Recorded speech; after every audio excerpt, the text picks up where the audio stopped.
Hi everyone, today we are looking at prime factor trees, prime factorisation and the product of prime factors. Okay, so prime factor tree splits a number into its prime factors, so factors which are essentially prime numbers, and then from there you leave it in a particular format which we call the product of prime factors, all right, sometimes deemed in specification as the prime factorisation, all right. Some of your calculators actually will do this, but it's not much use to you in a non-calculator exam, so you need to know it, all right. So what you're doing in a split is split the number that you are given into the smallest prime factor each time, where you'll end up essentially only having prime numbers at the end, all right, because it's actually there's a fact that every number can be split up between a product of actually prime factors, all right. So you'll see that in a second. So draw a prime factor tree for 60. So you want to start with 60, and then you're going to divide it by the smallest prime factor each time. So the smallest prime factor. So in each case, really you're going to start with 2 because it's the smallest prime number. All right, and it's even as well. So start with 2. So when I divide that by 2, it's going to give me an answer of 30. All right, it's still even. So let's repeat. So it's going to give me another 2.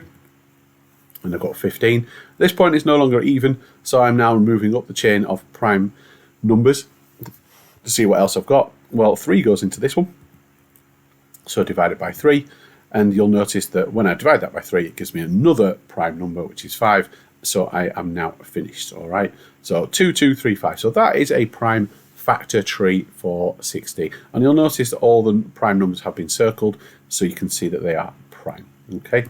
Right, now if you're asked to work out the product of prime factors, now that process that you have just done, okay, the prime factor tree, which is here, which we had a minute ago, then the circled numbers are actually the numbers that give you the product of prime factors, all right, because 2 times 2 times 3 times 5, that is the product, I think 2 times together, is actually going to give you 60.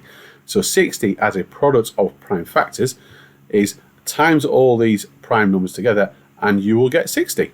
All right, now you should, because we are talking obviously GCSE, then you probably should leave this in index form. All right, so that means because you've got 2 2's, you should basically change that to 2 squared times 3 times 5. All right, and this is what we call the product of prime factors in index form.